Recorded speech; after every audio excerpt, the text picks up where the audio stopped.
Hey, good day, everybody. Welcome to yet another interview with the Indian Boxer Ring.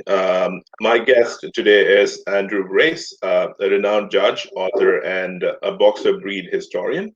What you're about to be presented today are some very unique and rather interesting views and anecdotes about the breed. So sit back, relax, and enjoy the conversation. And as I always say, if you have a question, please list them under the comments and we will make sure to put them in front of Andrew. Andrew, how are you doing this morning? Or rather for you, the afternoon? Yeah, happy Easter. Happy Easter to you, sir. Yes, it's fine. We have a gloriously sunny day here in Cheshire. So yes, all is good, and I've had a lot of fun going through records and pictures and pedigrees and coming up with lots of memories and more years than I care to remember around boxers. So yeah, looking forward to it, and I hope that the viewers who've been kind enough to tune in will enjoy it too. Wonderful. Andrew, I think this, I was going to put this in my introduction, right? Because my introduction was going to take up a lot of time if I had mentioned a lot about your travels, your journey with the dogs, and specifically with boxers. So I'm going to let you do the talking, and I'm going to actually just take the safe route of asking you just the questions. But for those viewers that are tuned in, who want to hear about your start with boxers, let me ask you this question. How did you get started with boxers and with dog shows?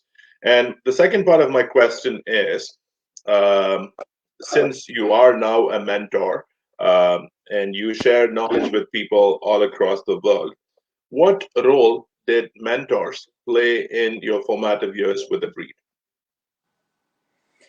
Right. Okay. Um, well, to start with, I mean, ever since I can remember, I have always been dog mad. Um, as a young boy, I wanted my own pedigree dog. But my parents insisted that I wasn't old enough to look after it properly at that age.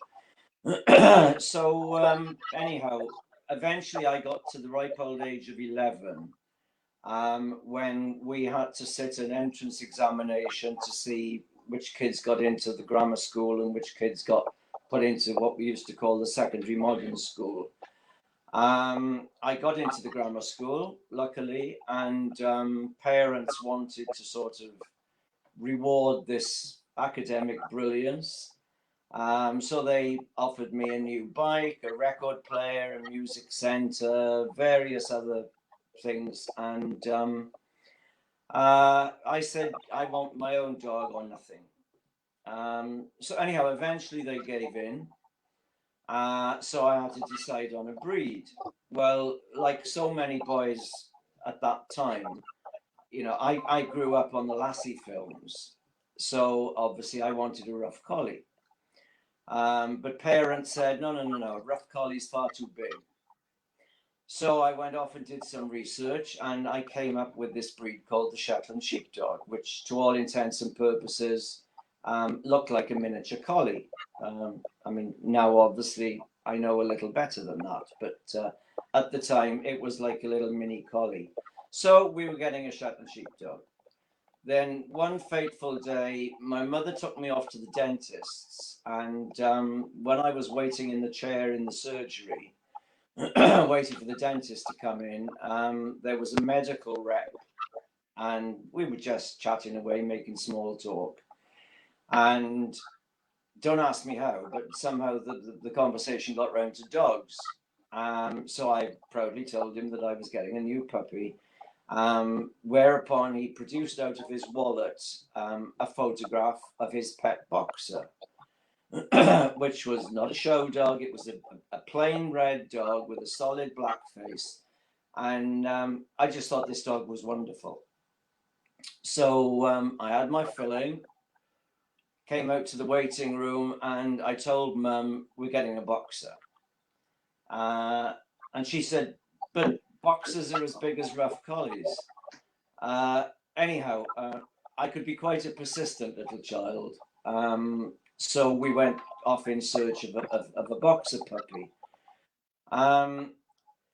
But I think with hindsight, possibly one of the reasons that my mother was sort of fighting against my getting a pedigree dog was the fact that my grandfather, her father, had actually shown wire fox terriers.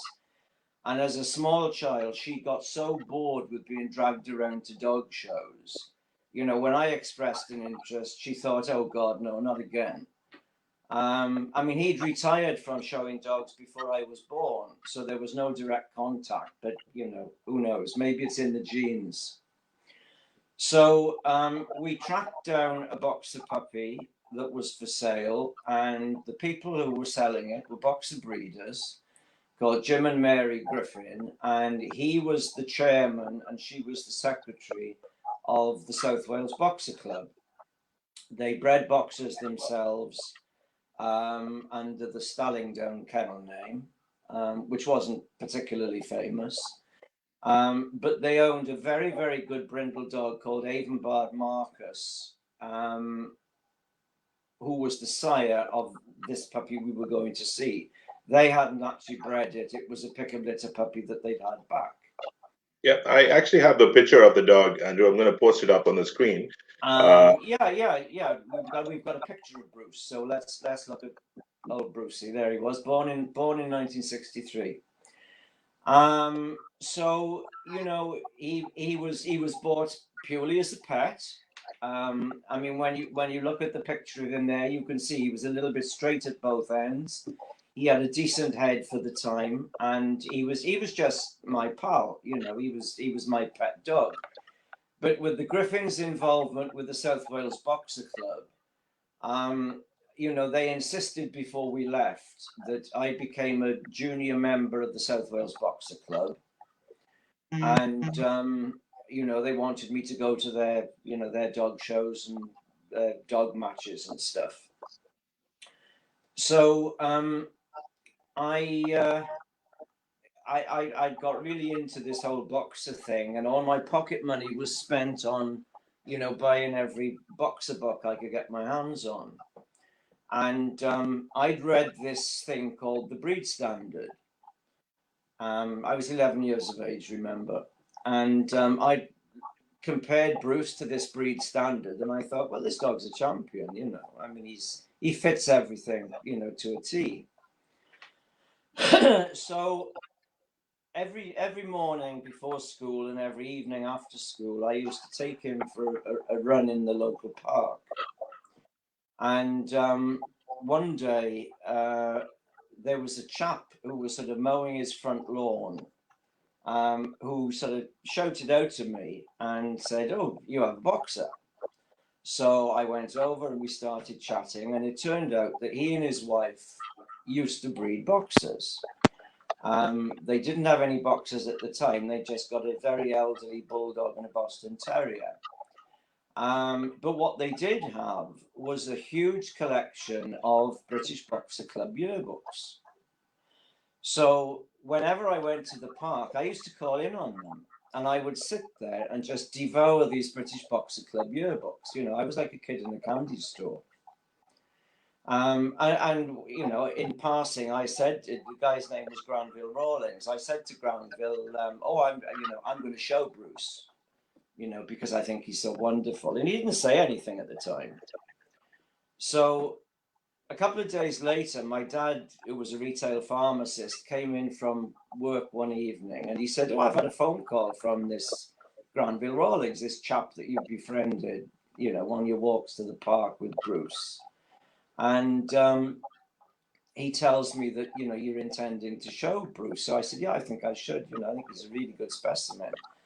Well, of course, Granville had rung my dad because, unbeknownst to me, who had bought this dog, you know, as a pet, for this, you know, an 11-year-old boy, the breeders didn't go out of their way to point out the fact that the dog only had one testicle because he was being bought as a pet. Well, obviously, Granville had picked up on this. And at that time, you know, you could not show monorchids in the British show ring. They were completely outlawed.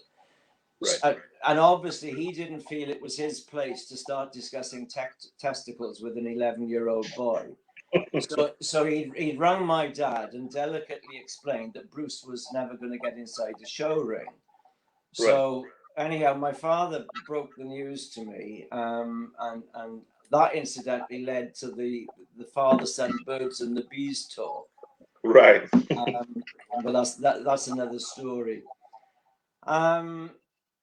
So anyhow, I couldn't show Bruce, but I followed up this interest with the South Wales Boxer Club, and they obviously could see how enthusiastic I was, and they made me honorary veterinary steward.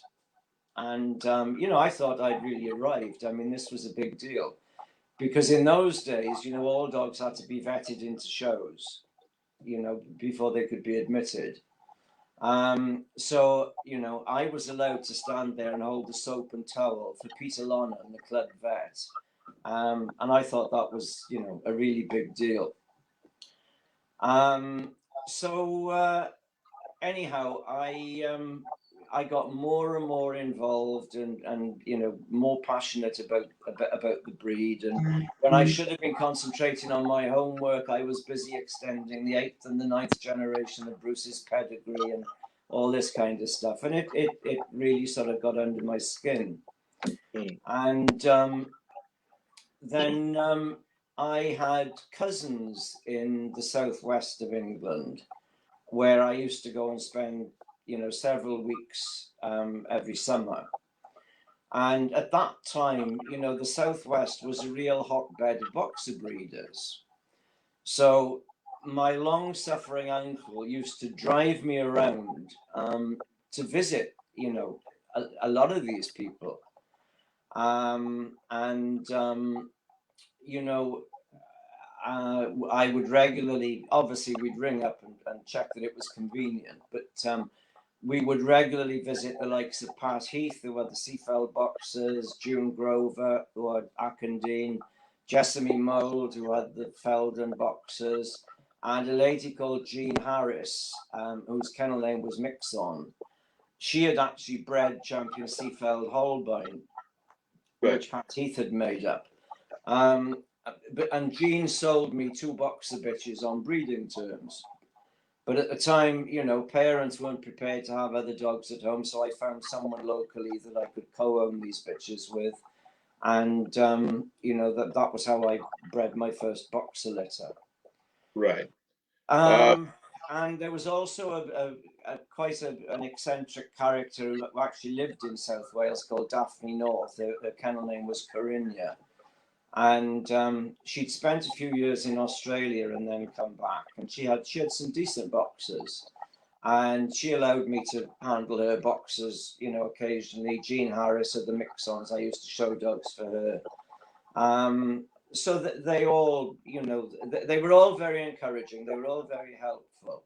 But you mentioned this word mentor. Well, in those days, there was no such word as mentor in the dog world. We just sat around, we listened, and we just absorbed everything we possibly could. And when you're in the company of people like this, you pick up so much. Right.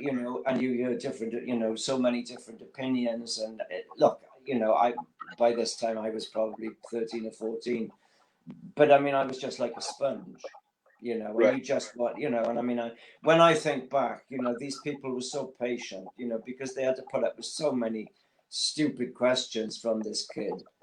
But they were very understanding, I must admit, and in a way they kind of encouraged my enthusiasm. So, as far as my own personal experience of breeding boxers is concerned, it didn't really result to much. I mean, I bred a bitch who herself produced a CC winner, but we weren't in a position at home to keep lots of boxers. So although I never, and I mean, I have never pretended to be, a great boxer breeder. I am a boxer enthusiast, aficionado, whatever you want to call it. I think your breed historian was being extremely flattering. But you know, the passion has never left me for the breed. Well, I mean, when Bruce died, and unfortunately he died relatively young with leptospirosis. You know, the parents said, okay, we could have another dog. But they said, well, your sister has to choose what breed she wants. And I have a sister 3 years younger than myself. And by this time, I mean, I was getting more and more immersed in the whole doggy thing, you know, across sort of all breeds.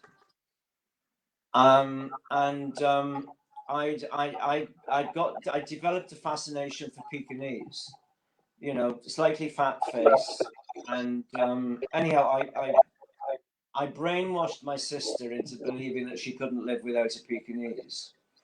So we had our first Pekingese, and because they were much smaller, you know, I worked on parents. And cutting a very long story short, before too long, we had a kennel in the garden, and I had sort of 12 Pekingese there. Wow. And you know, I was buying dogs, showing them a little bit, selling them on, making a bit of money to keep the dogs going. And I mean, in those days, you know, you could pick up really nice Pekingese puppies from local breeders, um, you know, sometimes unregistered, and do a bit of winning with them, you know. And then, you know, I exported quite a few even in those early days. So it all helped to keep the doggy thing, you know, sort of ticking over. Right. Um, and then I suppose the next level of sort of involvement with the boxers is really the quarterly. Uh, Um, and incidentally, it was Pekingese that I had my first champion in. My first champion was actually a Pekingese. And right. then when I was doing well with the Pekingese, I got intrigued by beagles. And then that took me off on another journey. And, you know, a lot of people will probably associate me more with beagles than anything else. You know, it amused me to have one of the Pekingese people tell me that it had been announced in the Kennel Gazette that I was down to do Pekingese at one of our shows. And some know-it-all newcomer had said, you know, what the hell does a beagle person know about Pekingese? And the person in question told her with great delight, well, actually, he had his first Pekingese champion back in 1976. So that rather shut them up. But I'd been publishing, I got into publishing, and I was publishing Dogs Monthly, which was a glossy monthly, because at that time there were only the two weekly dog papers. There was a gap in the market. So I started Dogs Monthly, and I'd been publishing Dogs Monthly for 3 years. And, you know, I used to get a lot of the American breed magazines sent to me. And I loved, you know, their breed publications. And I thought, well, I'm sure, you know, that this could possibly work in the UK.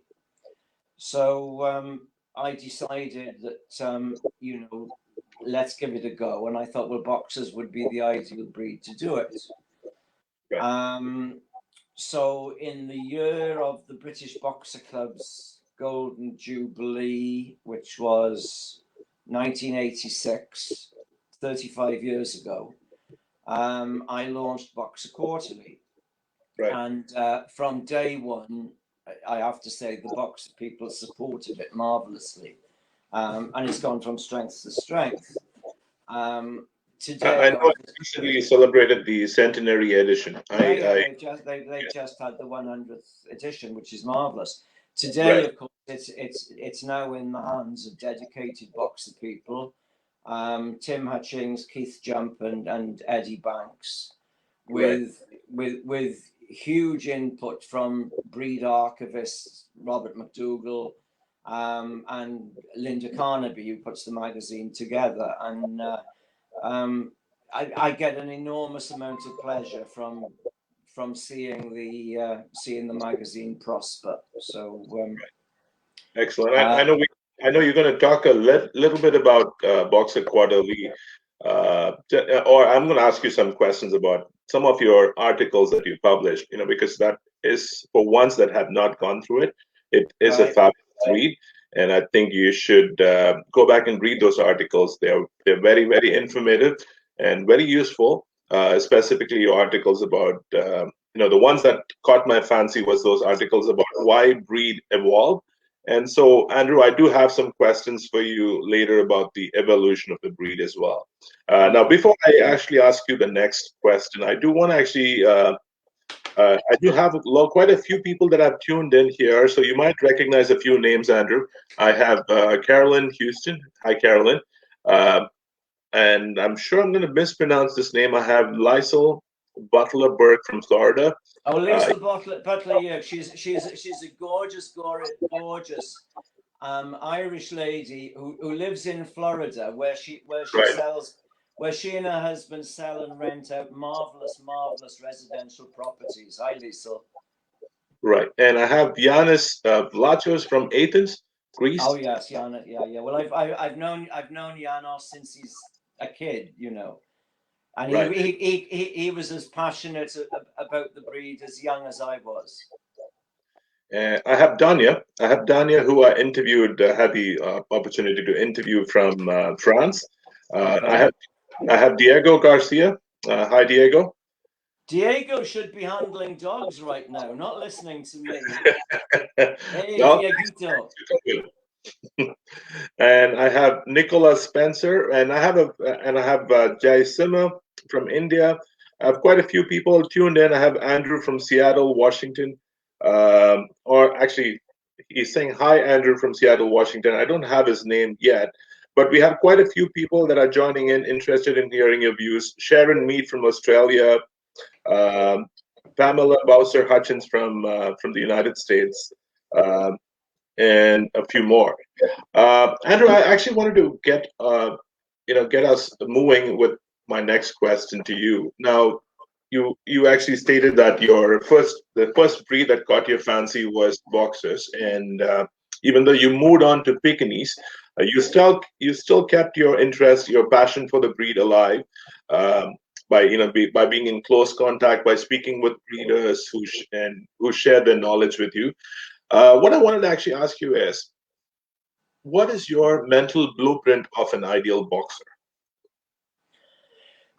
Right. Well, the starting point has to be the Blarney silhouette.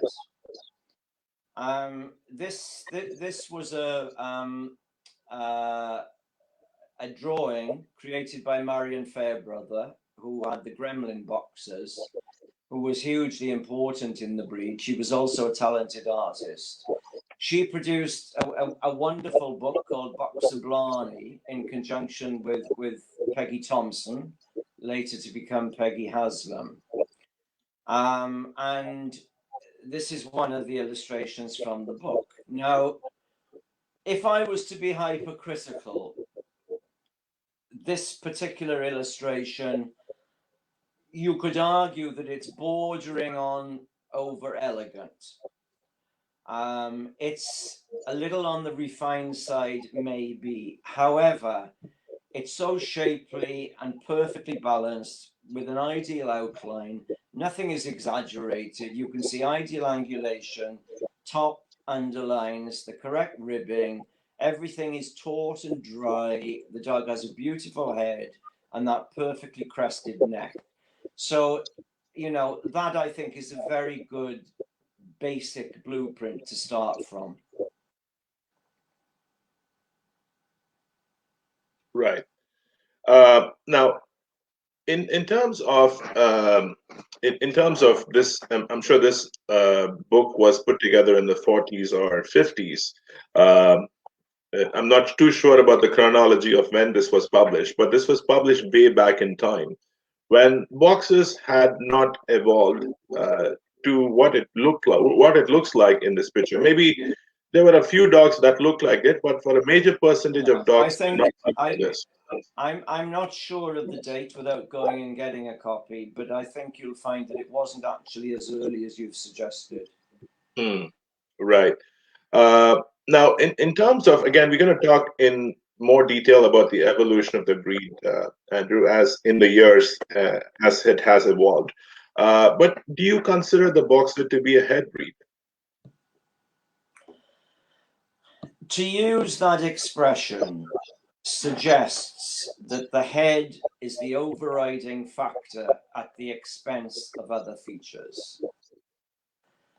And overall impression has to be paramount.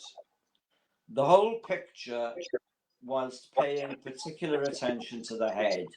Now, there are actually several different breed standards in existence for the breed, but I concern myself mainly with the British breed standard, obviously. And before we get to the head, there are three very important paragraphs in our standard that should be studied before evaluating any specimen of the breed. Our breed standard starts off with general appearance. Great nobility, smooth coated, medium sized, square build, strong bone, and evident, well developed muscles. Then it calls for characteristics: lively, strong, loyal to the owner and family, but distrustful of strangers, obedient, friendly at play, but with a guarding instinct. Then it discusses temperament: equable, biddable, fearless, self-assured. And then it starts to discuss the head. So in answer to your question, yes, of course, the head is important, but it must be seen as part of the overall picture. A perfectly constructed boxer with an offbeat head will never be a great boxer. But similarly, a perfectly headed boxer with constructional failings will likewise never be a great boxer. It's all a question of balance and perspective. And never ever forget those first two words: great nobility. Right. True. Very true. Um, I want to actually ask you this, Andrew. So I know that you have, I know you mentioned that you started judging, but I know that in the introduction, reviewing or preparing for this interview, I know that you started judging boxes in 1983. And Well, I gave my first certificates in, I think, 83 or 84. I mean, with our system, you have to judge at open shows for, I mean, in my case, it was probably like sort of 10 years of open shows before I actually awarded CCs. right. Now, and again, I think you're a very well sought out judge. You've had the chance to judge pretty much all over the world. You've judged a lot of boxer specialties too in the process. My next question to you, Andrew, is basically this: there is a common complaint um, that boxer styles in Europe and America make them appear like two different breeds. And this deviation is purely an interpretation of the standard. But my question is that healthy for the future of the breed? How do you see that? Well, to start with, I don't agree with you that they look like two different breeds. They don't. They just look rather different. They're clearly the same breed, but rather different. The breeders develop differently because of regional priorities. Breeders breed what they think is correct. If we look at the early German dogs and some of the key dogs that went to the USA, you can see that the Americans refined the breed somewhat. I mean, primarily giving them perhaps a firmer top line, more angulation, particularly behind. But if you look at the three Von Don dogs on the left, notice how dry and clean they are. There's no loose skin anywhere. Clean throats, no excessive wrinkle on the skull. Now, priorities vary, sometimes, quite dramatically. And such a wide variation as we now have between some, and I emphasize some, European dogs and the Americans, no, I don't think that's particularly healthy for the breed. But Krish, In the past, I don't know whether you're aware of this, but international conferences have been talked about on the breed. But these can never get off the ground unless breeders and exhibitors acknowledge that they have problems and have strayed away from the ideal. But you know, at the end of the day, everyone thinks that their boxer is the correct style of boxer, whereas in truth, everywhere has its problems. In Central Europe, you have the overdone heads. In the USA, sometimes weak pasterns and poor feet can be a worry. Here in the UK, we see a lot of very small teeth, and generally hind movement could be improved. Back in the 80s, there were quite a lot of stringy hindquarters with overlong second thighs. And we did see some rather over wrinkled heads in the past. But I don't think either of these problems are anything like as common today. Right, right. I actually want to take you back to your article, Andrew, where you actually mentioned why breeds evolve, the way they evolve. Um, where you talk in this article, you talk about breeders, the responsibility of breeders, the judges' responsibility in the process of picking a dog which is the perfect specimen or representative of the breed. Uh, Now, do you actually feel that through subjective or incorrect interpretation of the style, um, that breeders have gotten sidetracked in producing hypertypes or exaggerations due to the pressures of winning? Because if a winning dog looks a certain way, everybody joins the herd and they want to produce something very similar to that. Do you think that's been a cause for the breed's evolution the way it has evolved? Well, to start with, I hate the expression hypertype or overtype because by inference, it almost justifies the failing. It's almost suggesting, you know, we have type, but we've got like even more type. So, as I said, those are two expressions that I absolutely loathe. What you are referring to is actually gross exaggeration.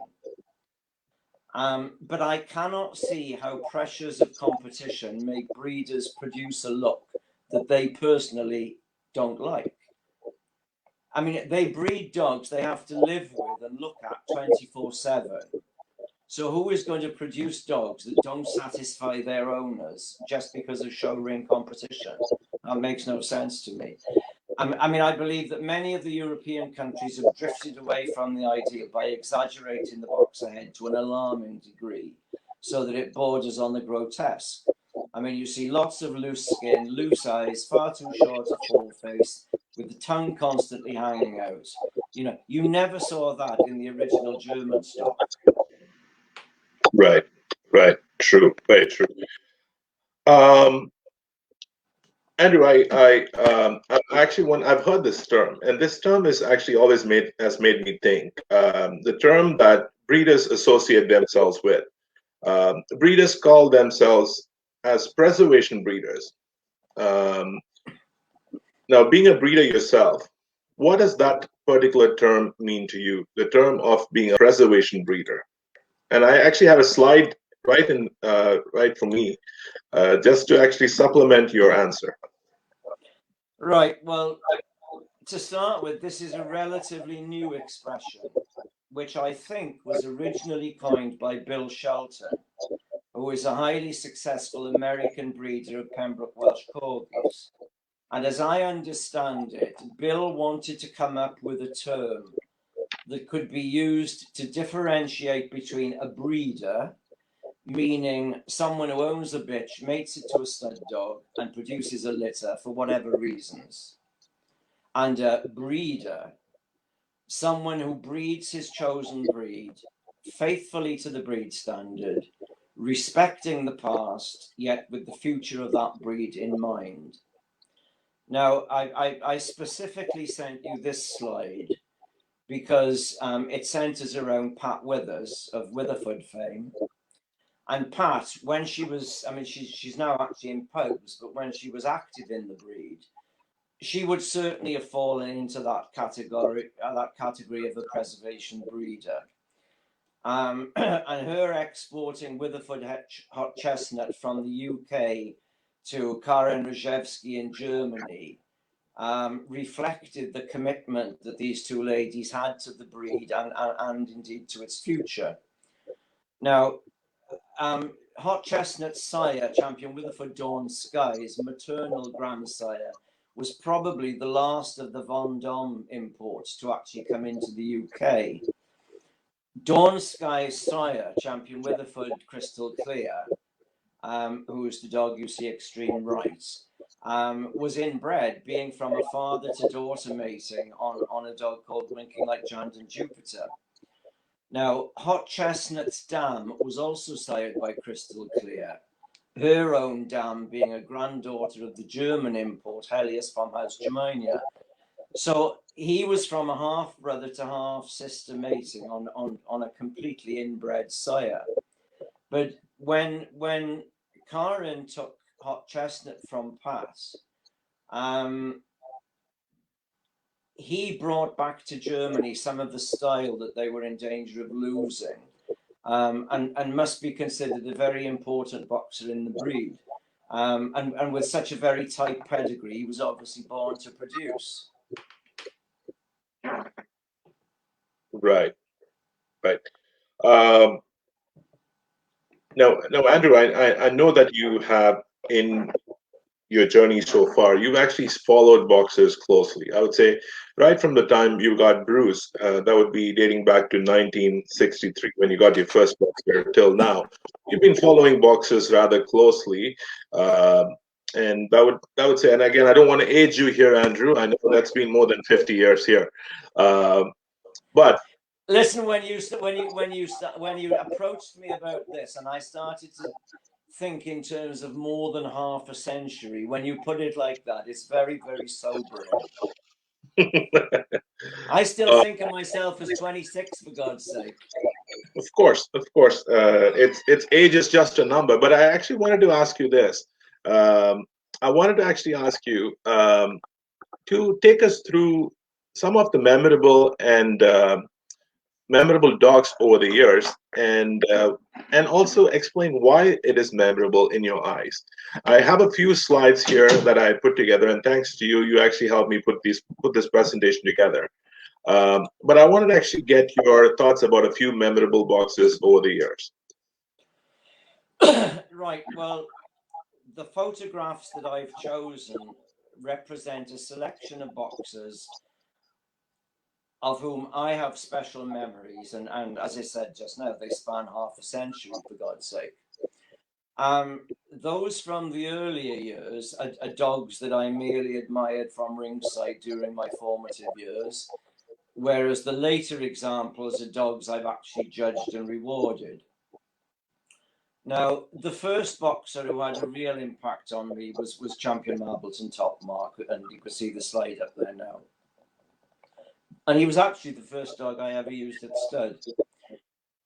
He was a very smart, clean-cut dog with a striking outline and a pleasing head, and he was a very high-spirited dog, which Mary Hambleton made the most of. 50 years on, 55 years on, 56 years on, if you put that dog in the ring today, he could still win top honours.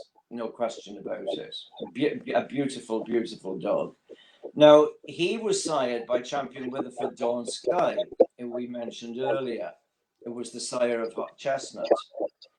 And his dam was Mary's foundation bitch, who was called Wayland's Top Chick of Marbleton.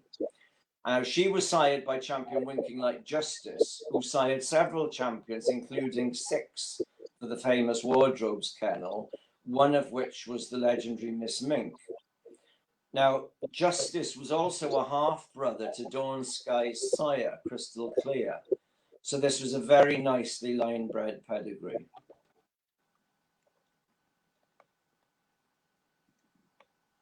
And now we're going to move on to a son of yes, here we are, yeah. So next in line chronologically is this Top Mark son, a dog called Champion Marbleton 007. Now, he's possibly a more refined and elegant dog than some of the males of the time. But again, he was a spirited showman with a sharp outline. And I mean, look at that picture. He's arching his neck there. But you can see how clean and dry he is. As I said, he was sired by Top Mark.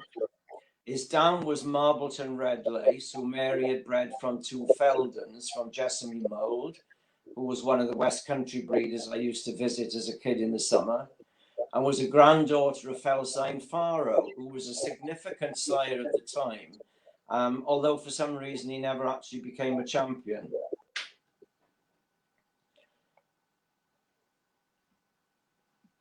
Now we come to Champion Seefeld Picasso.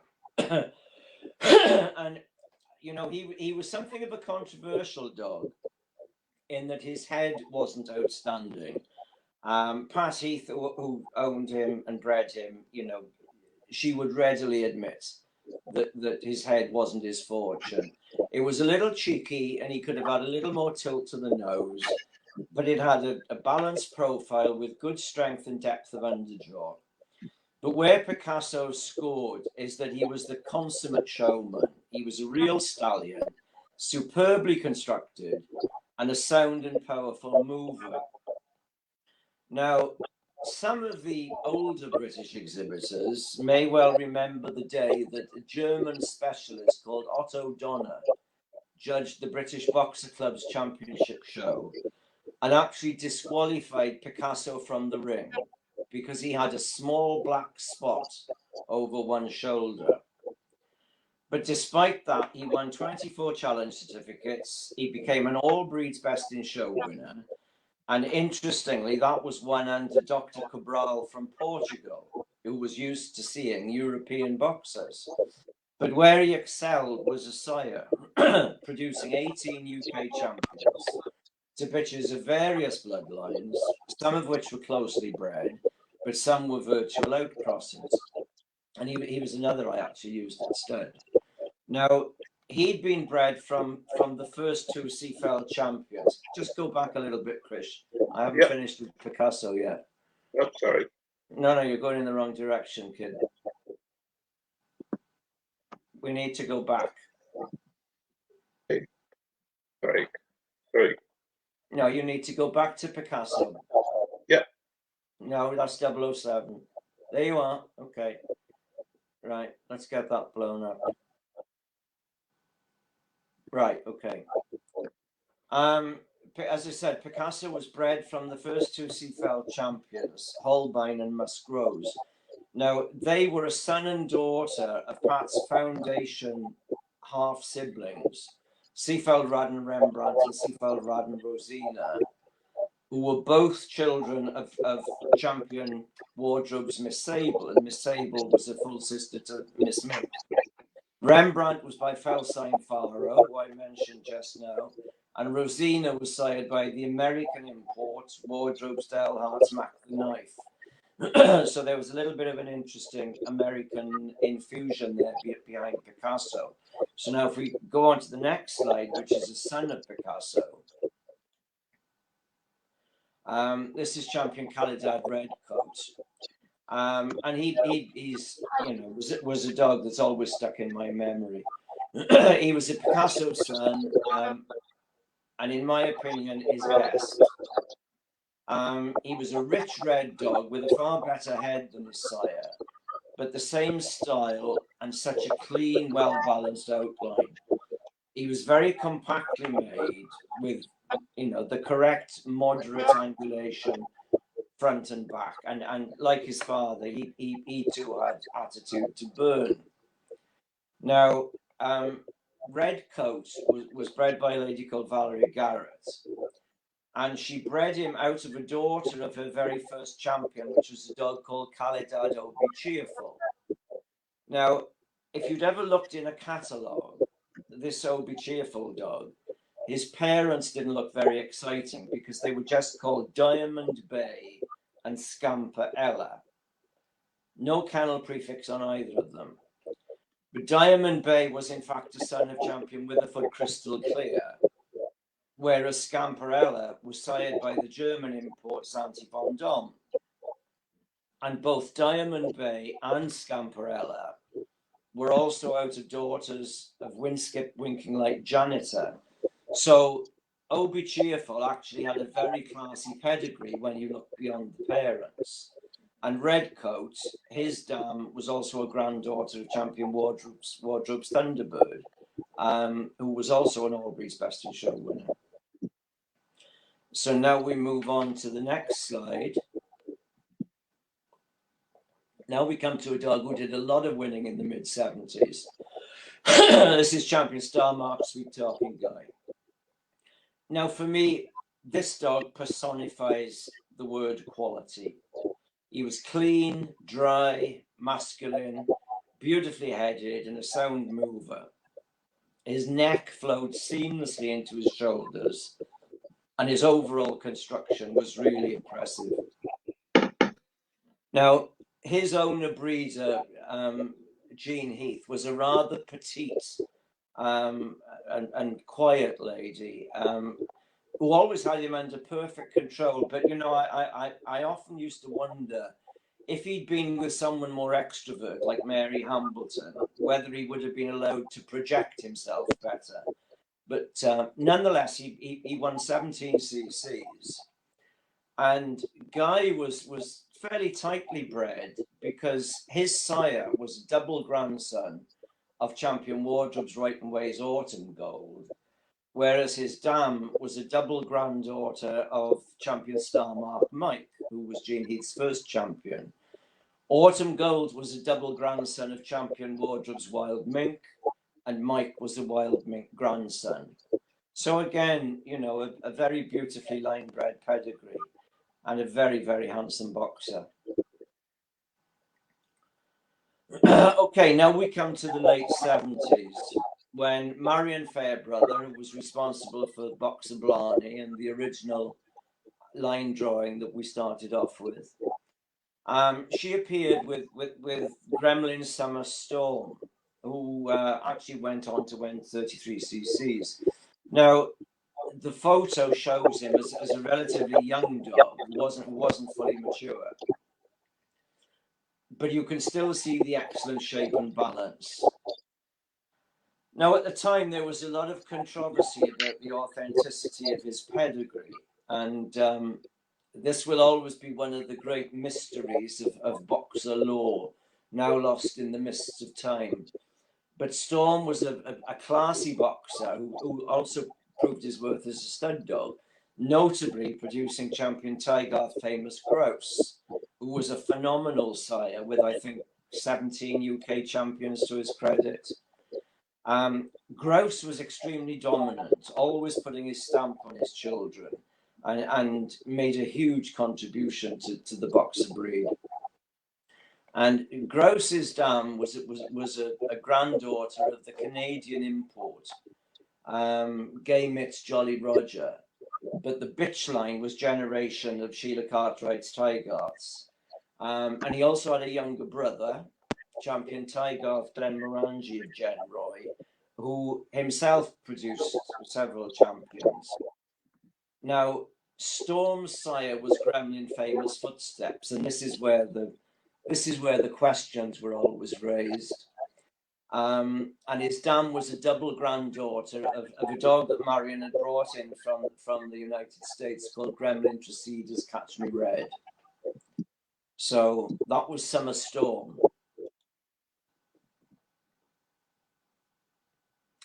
Okay, now the first of the greats that I actually myself judged was Champion Ray Foscock Robin, who was the recipient of the very first Boxer CC I handed out back in 1984, though I'd actually awarded my first CCs in Pekingese long before in 1977. Now, he was a real stallion, combining substance with quality. He fitted the standard like a glove, and he had the added advantage of Philip Greenway as his handler. Now, Philip was one of those genius handlers who quietly watched judges and worked out what turned them on, and he presented his dogs accordingly. he knew that I loved to see dogs shown free on a loose lead, and Robin was the sort who would happily kick his heels and show himself off with no artificial stacking. And I was thrilled when he went on to take runner-up in the working group that day. Now, if you look at the photograph of him, particularly noticeable, and it's a pity we can't blow it up, particularly noticeable is his muzzle, with that strong, deep, wide underjaw and that fabulous lip-to-lip placement, which you see very, very rarely these days. It also shows his great ring presence, as standing free, this dog just owns the ground he stands over.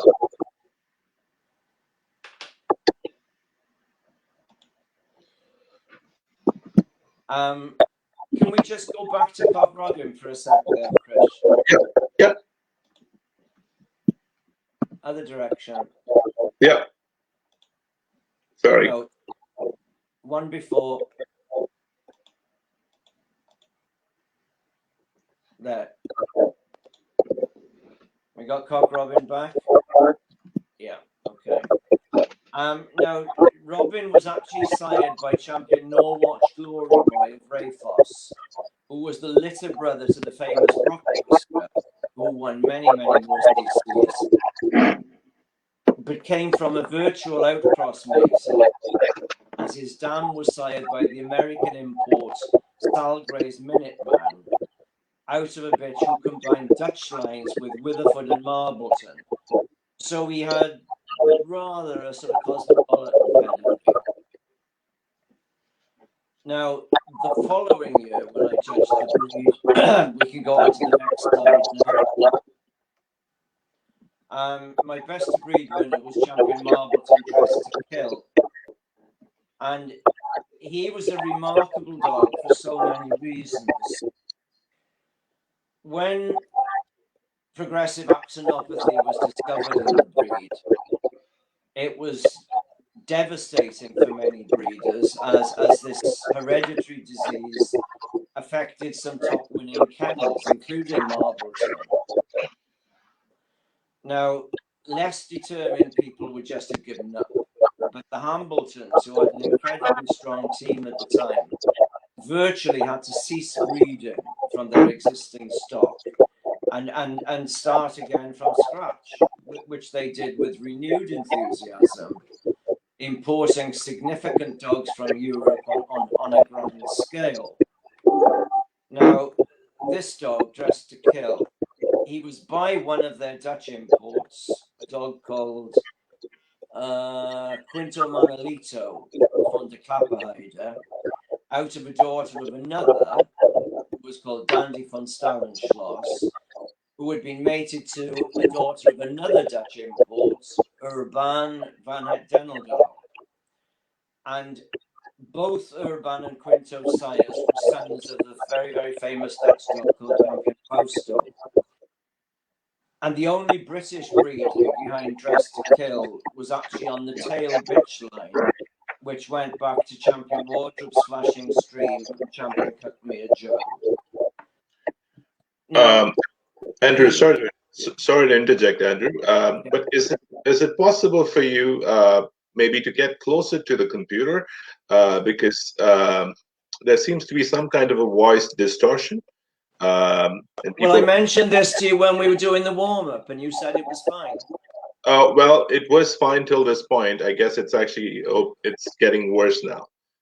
How does that sound? It sounds much better. Yes, you're being close to the computer. Sounds better. Yes. Right, but now you have to get a close-up of me, and that's definitely not a good idea.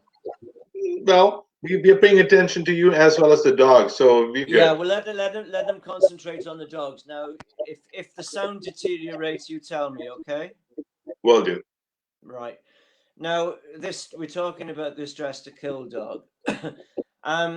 He had the substance that you'd expect from his European heritage. Yet he was in no way overdone. He was a great showman, very, very good mover, and he didn't look out of place in the British rings. where he won very well at group level. So he actually put Marbleton right back on the map at a very crucial time. Now, it's pure coincidence, I think, but all the dogs I think I've mentioned so far have been males, which is not being sexist in any way. But at the time, you know, the breed was rich in having, you know, so many good sort of stallion males around. But if we go on to our next slide, we will score for the fairer sex, as it were. We're moving forward now to the 1990s when the Winnewood Kennel brought out an exciting young bitch, sired by one of their stud dogs called Romaro Scotch Mist of Winnewood. And she was a real head turner. As stylish as they come, elegant and yet full of boxer type, intrinsically feminine, yet still she had ample substance and bone. Misty was a class act, and she won 36 cc's, one of them coming from me. And she, I think, is certainly one of the most unforgettable boxer bitches. Now, Winnewood had brought in two very important key males from the United States. Crayons back in town and Will Ray's Red Baron of Valve, both of whom were behind Misty's sire, champion Rencliffe, Flying Scotchman of Winnewood, a Brockbuster son. And Misty's dam was closely line bred to Gremlin Summer Storm, but was also a Brockbuster granddaughter. But she, I think, you know, she's probably one of the most significant bitches that we've seen in the breed. And at that time, certainly, you know, she had a marvelous run. If we can move on to the next slide now then, Krish. In the early 2000s, we saw champion Tartarian Gold Dust absolutely dominating the rings. And he was a real boxery boxer. Oozing breed type, a substantial male, yet with great quality and ring presence. He was an all breeds best in show winner. And if you look at his photograph, I think that this is an excellent example of ideal forechest in the breed. Now, when I judged bitches at Crufts, my good friend Anne Ingram had judged the males, and I was in complete agreement that her CC winner, who was Gold Dust, should win best of breed.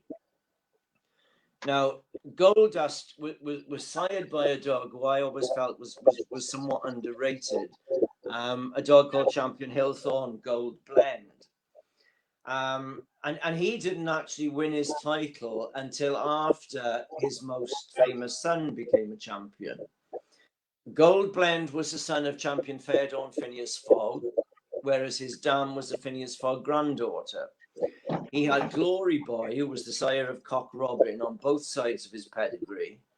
And on the bitch line, his great-granddam was sired by the Hambletons' Dutch import Abgar von Benemerich, who was, in my opinion, the most spectacular of the Hambletons' imports. His dam was sired by a Winnewood dog who was the result of mating the lovely Scotch Mist to Phineas Fogg. And interestingly, with hindsight, it was this pair, Scotch Mist and Phineas Fogg, who'd actually been my CC winners when I judged at South Wales in 1993. Now, as I said, I'd agreed with Miss Ingram that Gold Dust should be best of breed at Crufts. My winning bitch at Crufts is the next slide. And she also must rank as one of the unforgettables. This is champion Sule's Black Magic, a beautiful brindle who excelled in breed points and always made a complete picture. Beautifully balanced with that clean crested neck. She went on to win an amazing 54 cc's. Now, she was line bred to famous grouse and champion fair-dawn pheasant plucker on both sides of her pedigree. She came from two champion parents, a dog called Macanese Magical Moments, and the bitch was fair-dawn So Glad for Sules. Both of whom were actually descended from a Spanish import called Llanos de Lermo of Linpine, who Charles Walker had imported. And it's, you know, when you look at these different pedigrees, it's very interesting to see how many of these top boxers have actually had some outcross imported blood behind them. Now, we were talking about Crufts with Gold Dust winning best of breed when Anne and I judged, and Black Magic was best opposite. At that Crufts, I had also agreed to Anne's male winning best puppy. And this was the very first time I had my hands on the dog featured in the next slide. And this, of course, was at the time the precocious Winnowick Lust at First Sight, who was a puppy of exceptional promise. Max, everybody knows him as Max. He's world famous, for heaven's sake. Max was made up as a junior and began to amass CCs, one of which he won under me at the London and Home Counties Boxer Club when he was a grown-up. And at that show, coincidentally, my co-judge was Anne Ingram. Again, she'd done the bitches there. But she happily agreed to Max winning best in show. And there's a lovely little story about that show, which I always gives me a little bit of a warm glow. Julie, Max's handler, she'd left the challenge certificate on the table for me to sign. And having signed it, I looked around for Julie, but I saw Marion Ward Davis, who of course was the senior partner of the Winnowick Kennel. She was sitting ringside, so I made a point of handing her the completed CC. The following day, I had the most fulsome and touching email from Marion, thanking me so much for thinking of her and actually presenting her with the ticket. You know, a simple gesture, yet it had obviously meant so much to her. But, you know, Marion was such a lovely lady and did so much to encourage newcomers to the breed. And of course, it was also testament to her and her husband Ivor's character that they brought in Tim and Julie, who came from non-doggy families, nurtured them, and eventually made them partners in one of the most successful boxer kennels of all time. Anyhow, back to the photograph. Anyhow, it's a nice little story, that little tale of Marion, I thought. In 2009, I was judging the working group at Blackpool. I knew that Max had won the dog CC, but boxer judging was running rather late. And as the group came in, there was no boxer to be seen.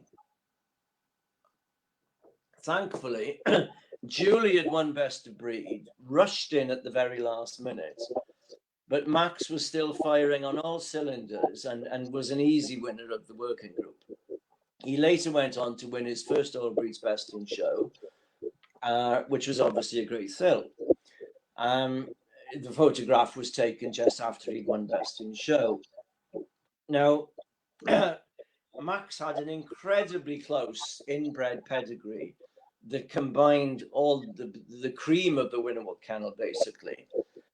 He was actually from a grandsire to granddaughter mating, which was a combination that had previously worked well for them, between champion Winnowick Lust in the Dust and champion Winnowick Storybook.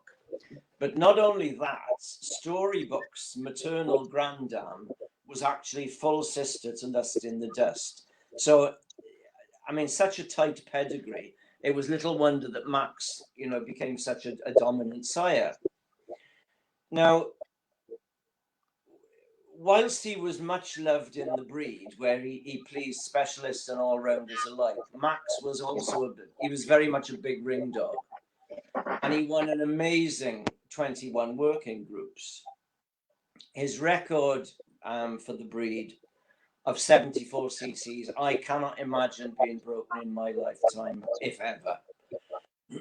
Now, when you analyze the appeal of Max, and we're looking at him in the context of the all-time top CC winning boxer, when you analyze his appeal, I think it was down to his overall correctness. He wasn't the most flashily marked of boxers, yet everything about him was just right. And, you know, the mark of a really great dog, regardless of the breed, is that you are drawn to the whole picture. You know, so often you see dogs and you say, oh, he has a fabulous head, or God, that dog's got great hindquarters, or whatever. But in the truly great ones, no one feature overshadows the rest. And the appeal is just, you know, the overall package. I mean, he was beautifully constructed with an excellent head. He was always presented fit and hard. But where he really excelled was on the move, particularly behind. And to find a UK boxer who was so perfect going away was a real rarity. And of course, on top of his physical attributes, Max had the perfect boxer temperament. Strong, confident, steady, and totally devoid of vice. And, you know, there's no such thing as the perfect dog. But where Max was concerned, it was jolly difficult to find anything you'd really want to change. So that's Max. Everyone knows Max. Okay, now we're venturing overseas now. And obviously overseas, I've met some boxers who stood away for me in a variety of different countries. You know, there've been isolated dogs in Australia, in Asia, you know, some of the European countries. But, you know, I've just taken a handful for the purpose of the presentation. And the first of which is of a dog that I judged in Canada in 1990, where I encountered this 7.5 months brindle dog puppy, who struck me as being something special. And despite his age, I made him best of breed. And this was this Pine Path Night Watch. He was shown by Jack Ireland, who seemed visibly surprised to win the breed with such a young puppy. But I distinctly remember remarking at the time on his eyes, his expression, and his mouth, and his overall quality. That you can see in the photograph, you know, he is a very, very raw baby. He still has to drop into his frame and fill it out.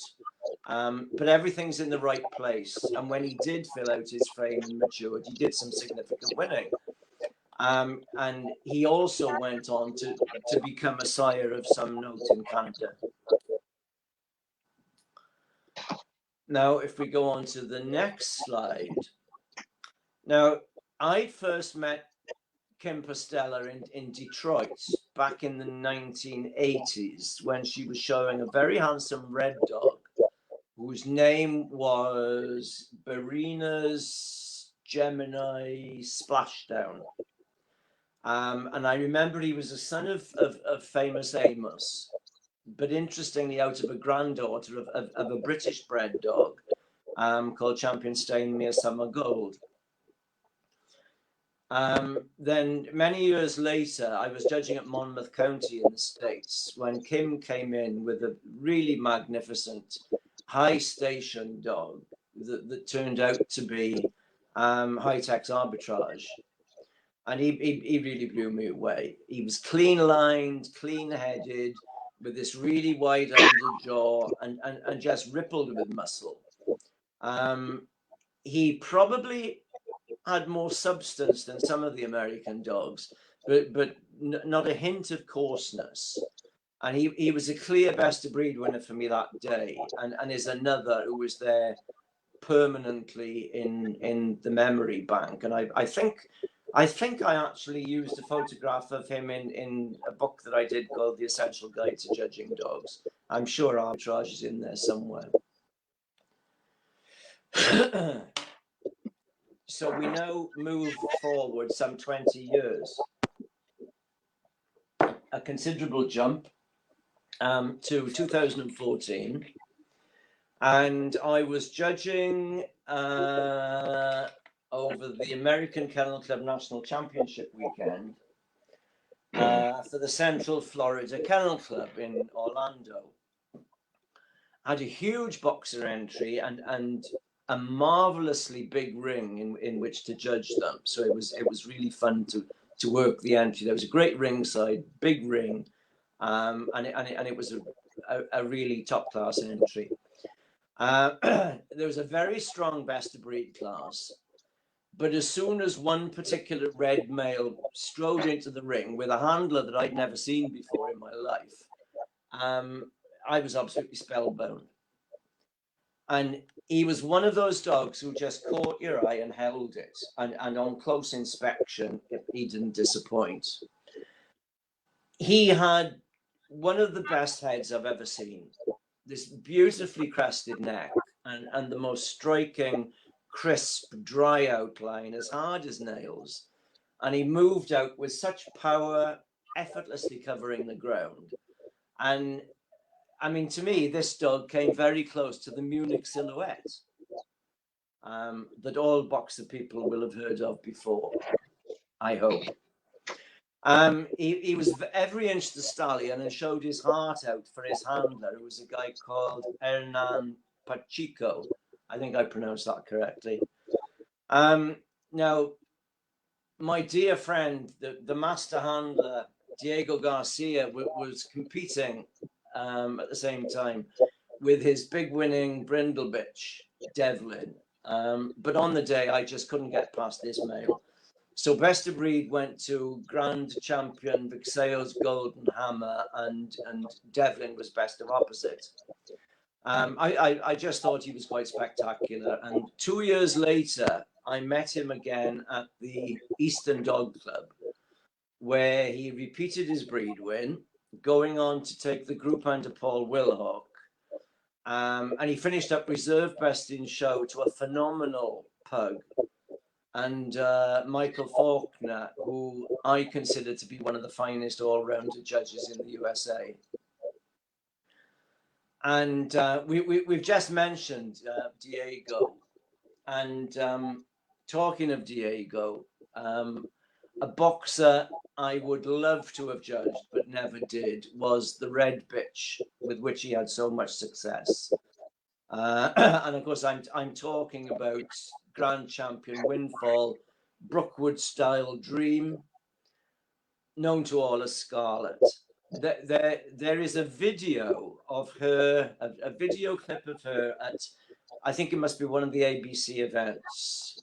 And I think maybe it was after she'd retired from sort of, full-time competition, where she walks into a free stack in the spotlight, baiting lovingly for her handler, who she clearly adored. And this was just a spine-tingling moment. The ultimate showgirl. She won Best of Breed at the ABC National in 2009, 2010, and 2011, which in itself is an incredible hat trick, as well as 3 consecutive Westminster Best of Breed. She finished with 88 bests in show and was the top working dog in the USA in 2010, 11, and 12. And she, she's always given me goosebumps, and I'm just sorry I never actually had the chance to judge her. But basically, Krish, I've given you here. I mean, I've selected a bunch of pictures that represent, well, basically half a century of winning boxers, but I've chosen them because I believe that all the dogs that I've put up here on screen for you, I think that each of them is absolutely timeless, regardless of whether they came from the 60s or 5 years ago. And hopefully it'll give the viewers a good perspective on that expansive time, that half century. Absolutely. I thank you. In fact, as you were going through these dogs, I was actually I was feeling guilty because I was having my coffee, and you are the one doing all the talking. So I'm going to actually give you a much deserved drink break, as I actually get. Well, is that your is that your very tactful way of asking me? Do I need to go for a pee yet? Because we were discussing bladder control before we went on it. I think I'm Well, okay. I think I'm no, okay. I'm okay too. I don't have a problem at all. Thank you, though. Uh, uh, I want to actually give you just a little bit of a breather in setting the premise for the next set of questions that I have for you. Now, I want to actually quote Robert Cole in the book that he had written called "The Have the Eye for the Dog." Now, in this book, Robert Cole actually says, and again, thanks to Jessica, I actually, uh, I referred her article here. Uh, so Robert Cole actually says that judging is both a science and an art. On the science side, the judge must know the purpose the breed serves. And on the art side, it involves the ability of the judge to recognize the beauty, form, symmetry, and style. In other words, the dog's aesthetic appeal. And one category complements the other. Now, with that premise, I actually wanted to ask you some questions about judging, and I feel that viewers will actually would like to certainly hear your views about these questions. And of course, just a word of caution: these questions have a bit of these questions could lie or could border on the term of being controversial. But again, that's not the intent. The intent is to get your views about that. Having said that, Andrew, I want to actually ask you my first question about judging. Um, Judges or breeders? Who do you think are responsible for deviations in style to be created or perpetuated? Before we go on with that, Uh-huh. um, can I just pick you up on something you said there? You were quoting from Robert Cole, Right. and you were talking about the art versus science aspect of judging. Correct. Yes, there is an element of both, as far as I'm concerned. Personally, and you're asking for my opinions today. I'm not saying they're right, but they're my opinions. I believe judging to be far more of an art than a science. You have to be able to appreciate beauty, balance, and harmony if you are going to become a significant judge. I remember many years ago, one of the German breed specialists coming over to one of our club shows with a box of artificial eyes, the eyeballs with different colors, so that he could check every dog's eye against, the color in these glass specimens. God save us, the minute I see someone walking into a ring, with a box of eyeballs, a protractor, and a tape measure, then that they're lost. I mean, yes, of course, dogs have to comply with the standard, which could be argued that is in a way a scientific aspect of it. But the tooth counters, the ones that have to have 42 teeth and all the rest of it. I'm sorry, overall picture, quality, balance, harmony.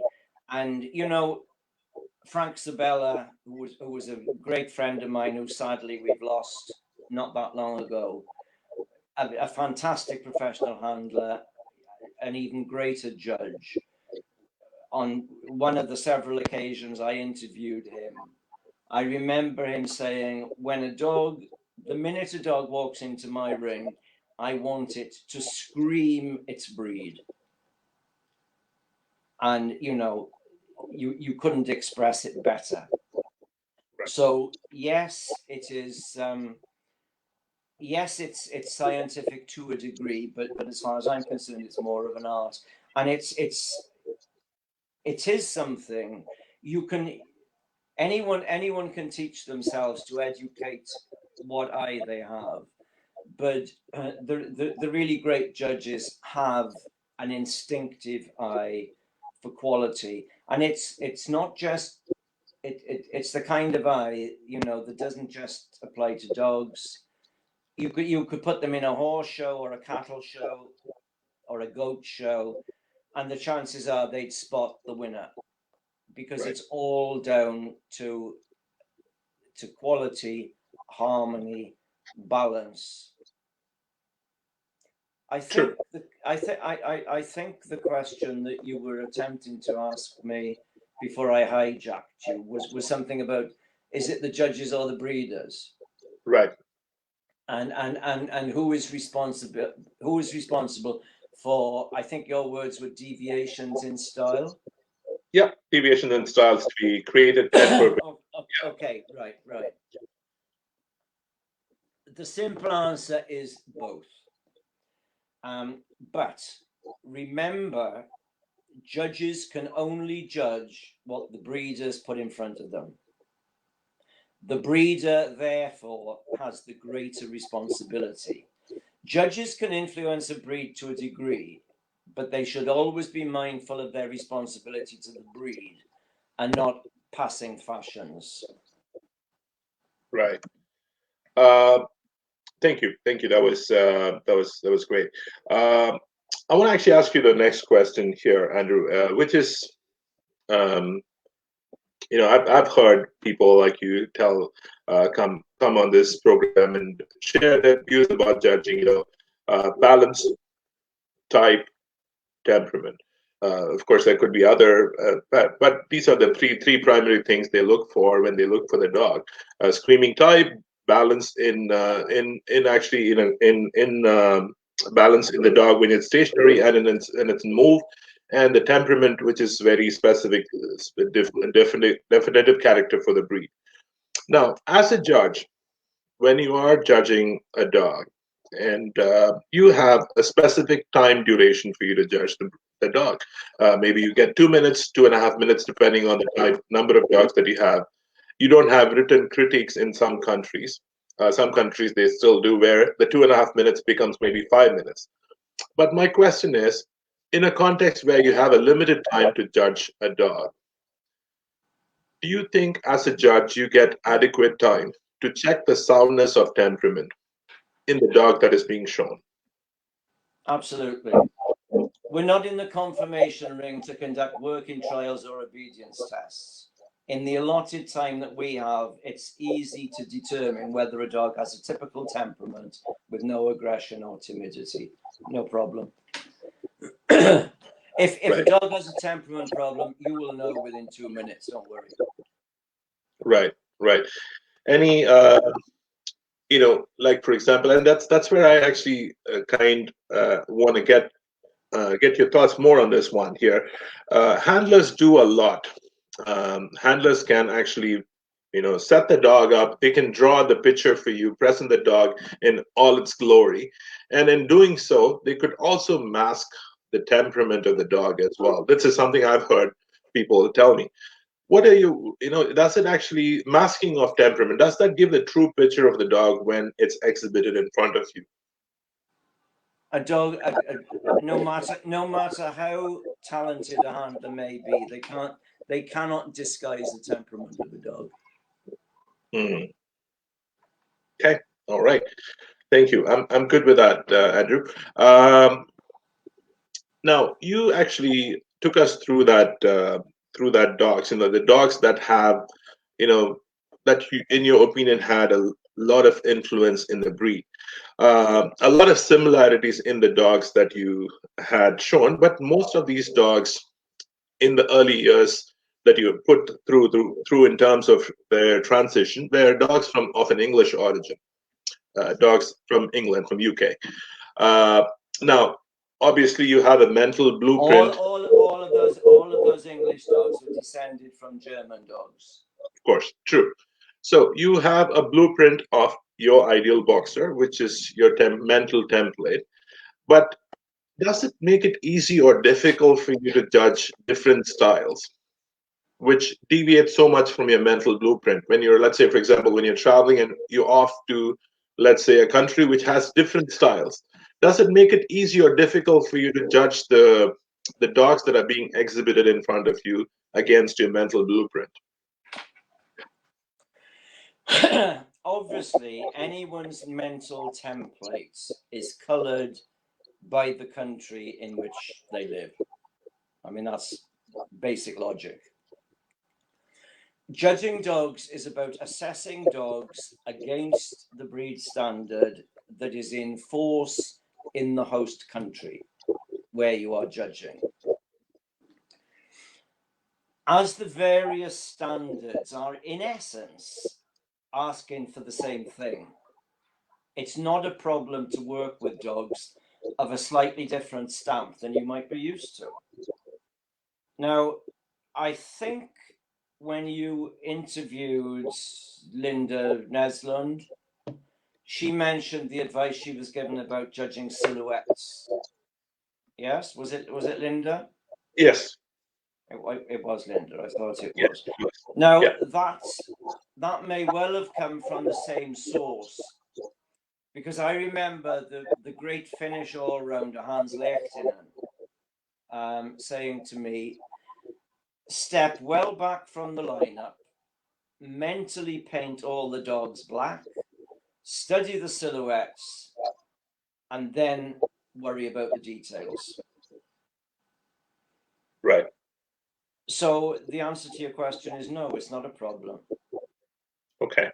You know, you judge what you have in front of you, whether you're in your home country or at the other end of the globe. You Hmm. will have some classes with dogs, none of whom particularly excite you. You will have some classes where you're splitting hairs. But you know, all you can do is put up the dogs that you believe to be closest to the breed standard and your perception of ideal. Right. Right. Um, I, the other variable that comes into play is, of course, you have, the presentation of the dog in the shortest possible time, and of course, you're judging, as a all breeds judge that you are, you're judging about 200 to 300, and if you're lucky, Andrew, you may be judging about 500 dogs in a day. I hope you've not gotten 500 dogs to judge in a day. That would be a lot of work in one day to do. But handlers make it easy or difficult for you to go about your job, professional handlers or handlers who know how to properly exhibit the dog, so that you don't actually have to tell them what exactly they should be doing, or you don't have to spend that extra time to judge that dog. So handling styles is my next question. So handling styles seem to vary from country to country, and how big a part does handling play in your decisions? And what do you consider to be, or what do you think are the important components that make a great boxer handler? Right. Well, when I first became involved with the breed, you had many great handlers in the breed ring, um, and mainly strong women, such as Peggy Haslam, Marion Fairbrother, Pat Withers, Felicia Price, Mary Hambleton, who showed their dogs relatively free. The open dog class was always a sight to behold, with all these stallion males vying for supremacy. Yet all of them, still under perfect control. And in Britain, we've now drifted into a fashion of topping and tailing. And very few handlers actually allow their dogs to stand free on a loose lead when the judge is actually making their final selection, which is a pity in my opinion, because this is when you can really see any dog, regardless of breed, at its very best, when it's standing naturally on a loose lead. However, free showing can be taken to the extreme. And, when you see boxers sparring nose to tail, nose to nose, sorry, as you still do in some European countries, it makes a judge's job very difficult. The outline is lost, the balance is distorted, and often the dogs get overexcited.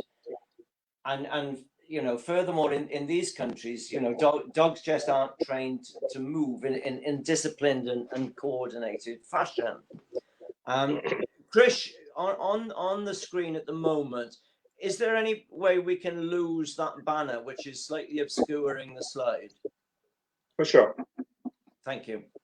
No problem. I mean, I've given just a few examples here of different handling styles. I mean, the top left, you've got a traditional British handler, just sort of topping and tailing while standing up. Then below, you've got a similar handling style with the handler, sort of knelt down. Below that, you've got what you tend to see a lot in Europe, which is a dog sort of tugging on a lead, overstretching itself, completely sort of front heavy, straightening behind with a ridiculously exaggerated top line. And then the bottom left, you've got a very pleasing example. Okay, the dog is still a little bit overstretched behind, but I mean, you can see the beauty of that dog, who's just standing on a loose lead. Then if we go to the top right, we've got an American dog there being baited by the handler standing in front, showing it off to advantage. The middle slide there, you can see is that's Diego, yeah. And if you notice this, he's actually got bait in his hand, but he's not feeding the dog. And there's nothing more exasperating for a judge than trying to look at a mouth and study expression, to be met by this sort of chewing mouth and sort of half regurgitated liver. It's not a nice experience.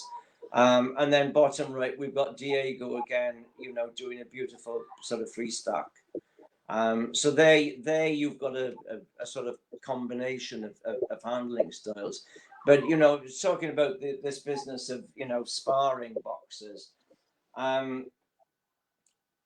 Italy, for example. Now, I've judged some excellent boxers in Italy, and they always have a great atmosphere around the breed ring. But my God, it can be exasperating. On one occasion, I actually took a dog that I really liked outside of the breed ring onto a footpath, because that was the only way I could actually get to see it move in a straight line. I mean, it was just so obsessed with all the other dogs and all the excitement in the breed ring. It was just impossible to see it move. Excellent dogs, badly handled, just take a lot more finding. Beautifully schooled dogs are a joy to have in the ring. Now, as regards what makes a great boxer handler, great handlers know their charges. They know how they react to different things. They know what makes them tick. They know what they respond to. And the really great ones can create an impressive outline in seconds by a variety of methods, which depends on the individual handler. They examine the ring before judging even starts and work out how they can best use that ring to their own advantage. The top handlers also study the judge of the day as soon as they get in with the first class and try to work out what turns them on. Now, I think I mentioned earlier on, no, we don't need that yet. Okay. Just go back.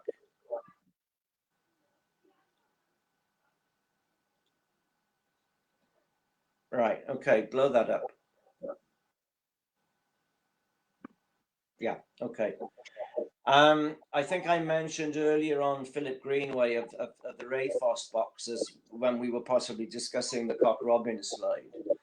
And he was a master at this. He knew exactly how to present a boxer in a manner that would appeal to the judge of that day. He could string, top and tail, or free show, depending on what he had determined pleased that particular judge.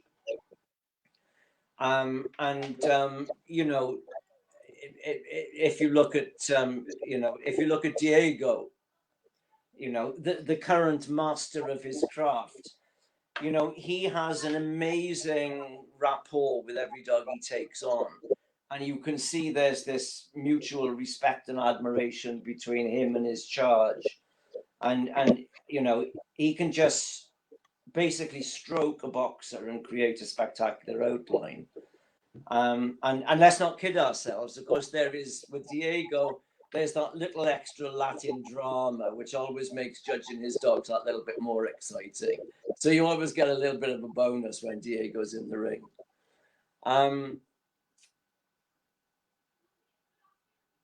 As I said, in that picture where he's baiting the dog, sort of waiting for the judge's attention, we do see, particularly in the UK, this awful habit of stuffing their mouths full of liver just at the wrong moment, and it's something that it's not doing you or your dog any favors. The bait should stay in the pocket as long as the dog knows where it is. That's the important thing, and that'll hold their attention. And now if we can go on to the next slide now, because this is another magical handler, a guy called Sherhal. He's not involved in boxers anymore, not personally, but he still maintains a great interest in the breed. Now, he had this gift of finding potential superstars in the UK, regardless of what they'd won, and turning them into superstars.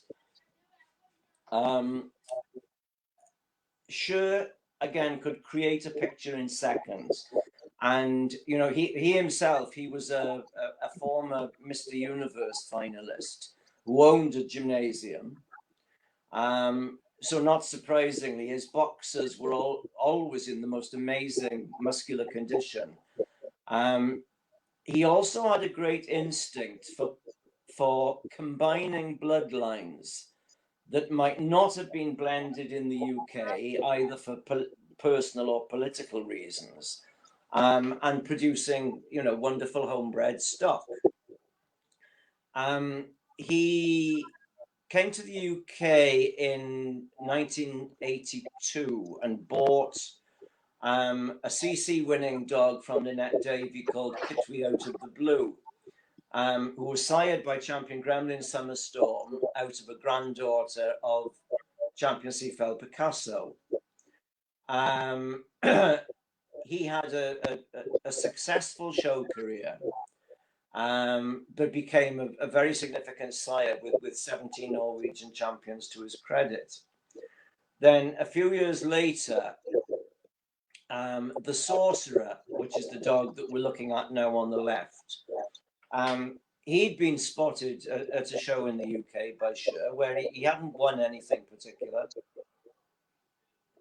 But Sher managed to buy him from his breeders, a couple called Mr. and Mrs. Simpson, the names.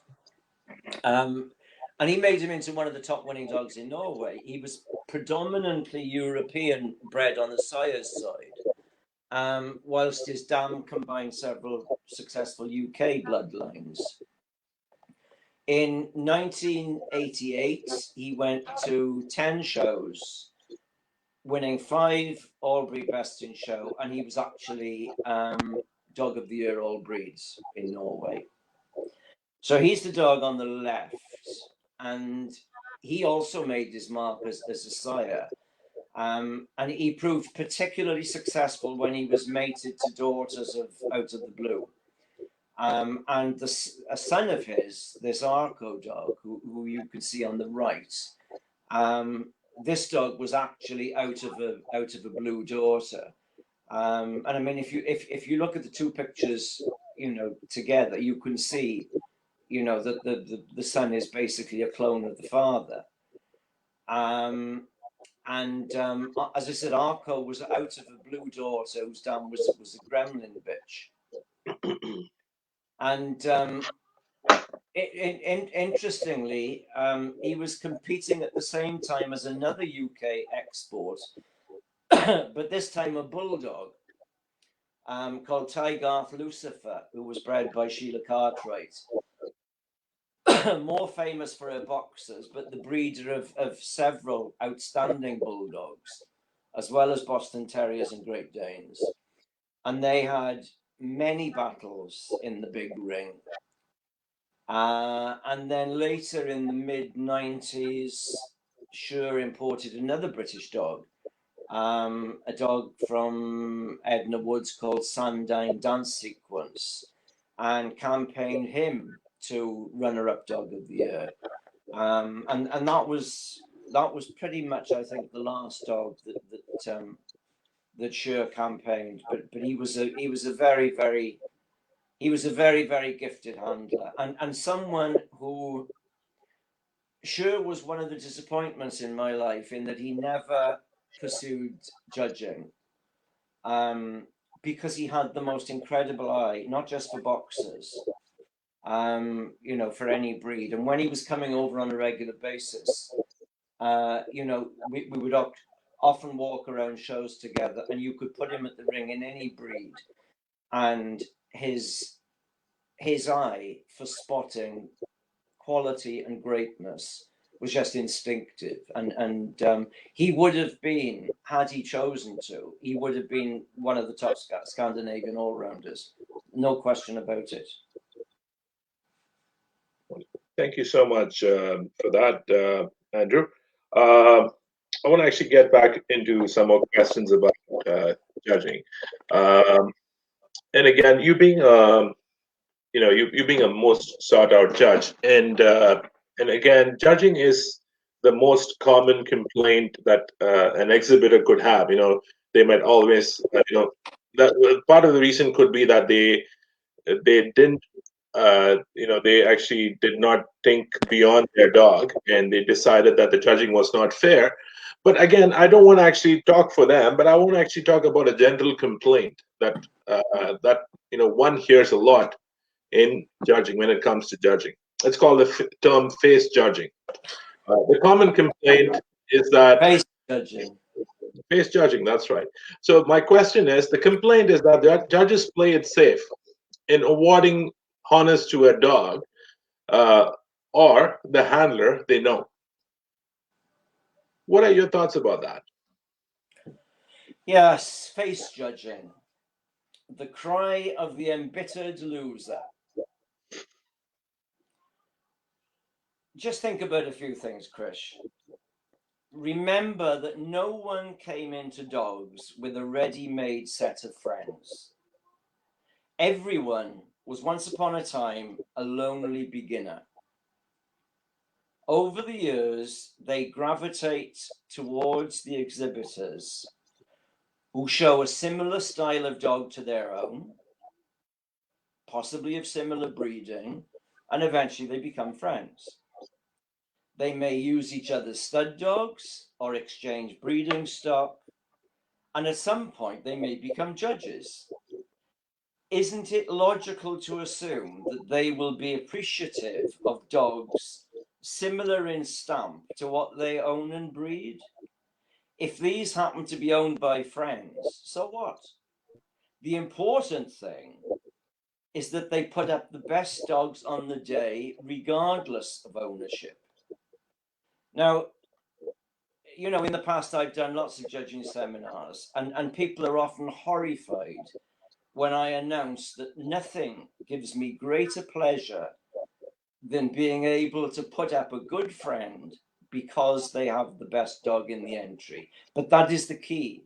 It has to be the best dog and not just a friend's dog who is being shown favoritism. If judges judge the wrong end of the lead, they shouldn't be in the center of the ring to start with. And remember this, all the so-called faces started off as rank novices. And let's not forget that the people at the top of the breed often have the best dogs, the result of many, many generations of hard work. Often, but not always. Right.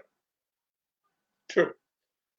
True. And again, you know, this goes back to the adage that it's the owners that give the entries, but not the handlers. But again, I actually kind of feel that we are in a conundrum when I say that, because the handlers are the ones that the professional handlers are the ones that drive entries to the shows, and they bring about 20, 30 dogs into a show, as successful handler does. But I totally get your point. It should be it doesn't matter if that person is known to you, but the dog should qualify or should be good enough for the price. I totally get that point and your perspective on that. I want to move on to the next one here. This is going to be slightly a little bit more interesting for our viewers and for you as well, I'm sure, because you know what I was going to ask you. Uh, classic dogs. Classic dogs mostly win under specialist judges. Uh, Meaning, on the other hand, the flashy dogs are the one that wins under a generalist judge or an all breeds judge. While there is always a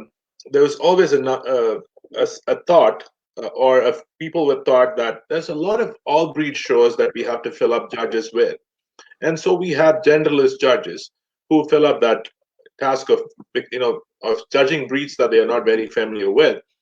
Do you think all breeds judges being put in that place to judge a breed they're not familiar with are less likely to award classic dogs if they are uncertain about the breed specifics?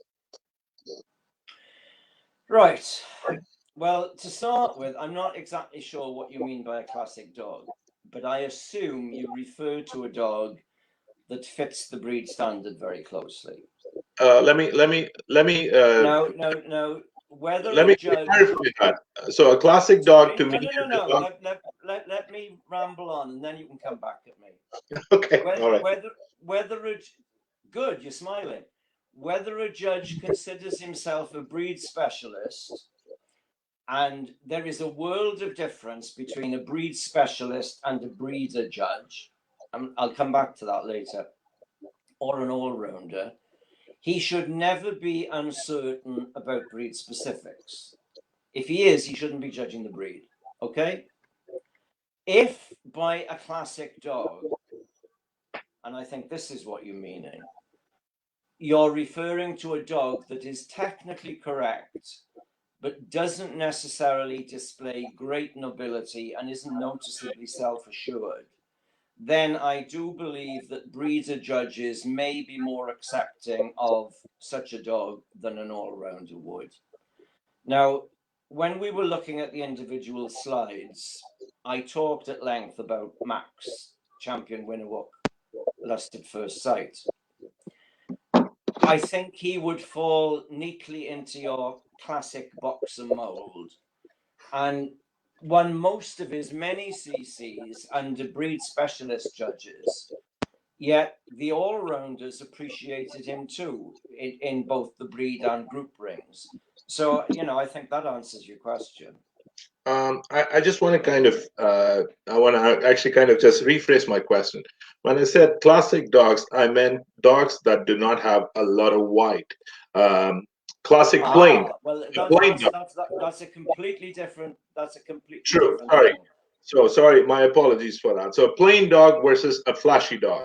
Now, Uh, a, if you said plain, I don't know what you were talking about. Okay, plain right. versus flashy.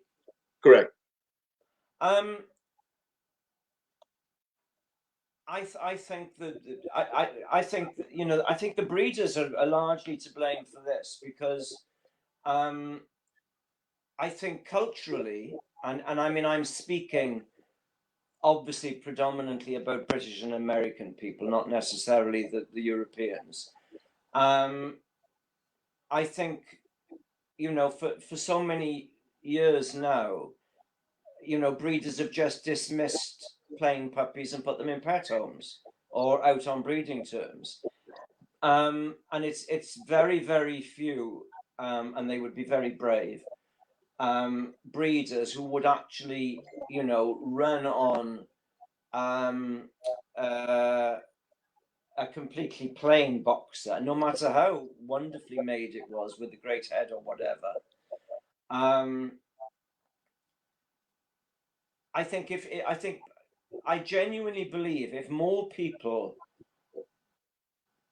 had the courage, if they did produce a really super plain dog, to actually run it on and put it in the ring, I think you know I wish they'd just give the judges the benefit of the doubt because they might be pleasantly surprised. Um, I can accept that possibly all rounders who don't have a particular affinity with the breed may fall into the trap of thinking that all winning boxers, you know, should have flashy white markings. Right. But you know, the truth of the, I mean, Max had white on him, but Max wasn't, you know, a super flashy boxer for God's sake. Right. But you know, he holds the breed record for CCs that'll probably never be beaten. Right. But I think if someone actually had the balls to put in the ring a stunning plain dog, I think they might be pleasantly surprised. Right. Certainly Right. under a lot of judges. Right. Right. Um, Andrew, I want to actually ask you this. I want to actually start this question with a statement. Uh, the statement is this: um, if and again, if the wrong animal is, or if the wrong animals are put up consistently, um, they are liable to be chosen for breeding. So that's that's the statement. And with that statement is my question.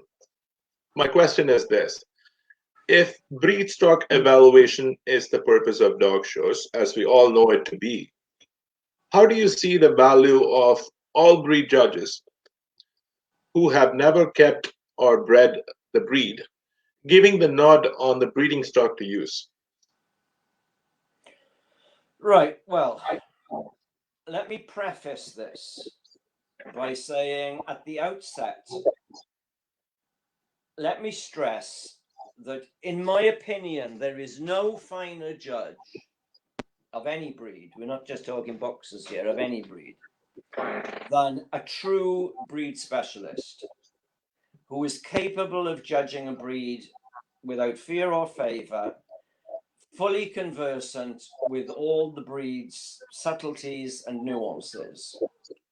And for me, a breed specialist is someone who has produced generations of homebred stock, possibly establishing, you know, an identifiable line, who knows the breed inside out and judges fearlessly and impartially. We have many breeder judges, but not so many real breed specialists. Having said that, the all-rounder has a huge role to play in a breed's progress. Breeder judges are used to seeing their breed on a regular basis and may become oblivious to faults that are gradually creeping in. sometimes it takes an all-rounder to come into a breed and point out that there is an increasing presence of a particular fault or faults. Now, Anne Rogers Clark, who we spoke about earlier, I think possibly before we went on air, it was a lady I spent 2 years working with her on the International Encyclopedia of Dogs. She was a formidable professional handler of many breeds, and then later a much revered American all-rounder judge. Anne Rogers Clark coined the phrase the drag of a breed. By this, she meant a particular fault that seemed to be getting a foothold in that breed. When such a fault was identified, Annie maintained that judges should be particularly hard on dogs who had this failing and reward those who excelled in that area. And she felt that that was the way to get the breed back on an even keel, to focus on that point and reward and penalize as appropriate. So in answer to your question, yes, the best all-rounders can be invaluable to a breed as they tend to see the bigger picture. Perfect. Thank you, Andrew. Um, Andrew, I actually wanted to. My next question to you is this. Now, I call you a breed historian, and I think Well, I don't think that's really I know justified. you thought that was flattering, but I don't think it is. I don't think the people that are watching would think it's flattering either. It's you earn that. My question to you is next is this. Um, we actually are, we actually look back at history. We go back to the Munich silhouette, which is 100 years old, to actually reference what the boxers, the originators of the breed, decided that the breed should look like in its evolution once it is evolved. Now, what we actually look at is the two schools of styles. Um, you know, it is when I say two styles, I would say I'm going to put Europe versus UK. I'm going to take UK out of the equation here. I'm going to say Europe, UK, and US. One one style is bordering towards the aesthetics, and they are actually, and the other style is actually about the temperament. They've actually focused more on the temperament, and people in US, the breeders agree that they have lost the temperament. Some of the temperaments could be better, and whereas the UK people, whereas people in Europe say that they've lost the elegance in the process. My question to you is very directive, very direct. Do you think, as somebody who started a lot of, has contributed a lot of breed magazines, do you think breed magazines should start to record or catalog not just the aesthetics of those winning dogs, but also a critique of their temperament? How do you catalogue a dog's temperament? A critique will be a good place to start. A written critique would be a good place to start. So And I'll tell you're talking about publishing written critiques on dogs, including the dog's temperament. correct. And and Well, and I and I say this because, see, a boxer is a companion dog, and if you're going to have a dog which has got a really bad temperament, you're not going to use it. But think about 30 years, 20 years, 30 years down the line, you're going to look at using that dog using AI or artificial insemination. But that dog is going to actually not just pass on the aesthetics, but also the temperament. So, how important in that context do you think cataloging the temperament is important? but Krish, I think I'm right in saying that in Scandinavia, breed clubs produce magazines which include judges' critiques on whatever periodic basis. So, I mean, that does actually exist in Scandinavia. As to the practicalities, I mean, I don't honestly think that it would be practical, purely on a cost basis, but the publishers of Boxer Quarterly might tell me otherwise, to include a batch of critiques, which included critiques on dogs' temperament. Look, you can never have too much information, and when you're looking to the future, you have to look back on the past. And I mean, I've written several articles about the importance of the pedigree, in as much as it's not just a family tree, it's an historical document. And people need to learn to read a pedigree, and you can only read a pedigree if you have information on the dogs that it features. And the only way you get that information is either if you've known the dogs personally, or you've got access to people who actually met the dogs in person. Because you can easily base your assessment on a dog on a photograph. And believe you me, photographs were touched up long before we'd ever invented Photoshop. And of course, you won't get you won't get an indication of any dog's temperament from a photograph. True, very true. So you'll have to run that one by Mr. Hutchings, see what he thinks on that. Okay, all right. Andrew, we are down to perhaps he could have a Boxer Quarterly temperament supplement. I will definitely tag him on this interview so he can watch it and give share his thoughts on this. Andrew, we're down to the last question. I have this last final question for you, and this question is going to be a time travel question. I always end my interview with a time travel question. Well, I hope it's not the last question, because if it is, you've missed one. Oh, yes. In fact, thank you. So you know what? I'm going to actually hold the time travel question for the one. Let me give you the penultimate question. In your view, Andrew, is there a style of boxer in its current stage of evolution that the originators of the breed would be proud about?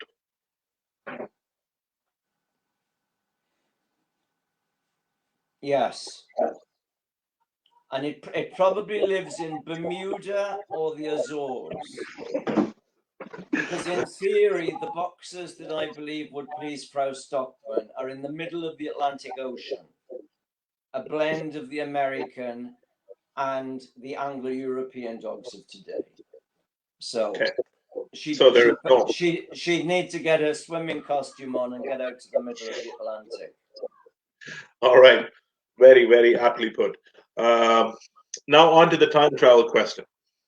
Andrew, I'm not aging you with this question, but if you went back in time, what would be the tips you would share with your younger self on judging? What would be the tips that I give my younger self on well, I suppose pretty much the advice I received and the advice that I believe I took, which fundamentally is always look at the overall picture and don't fault judge.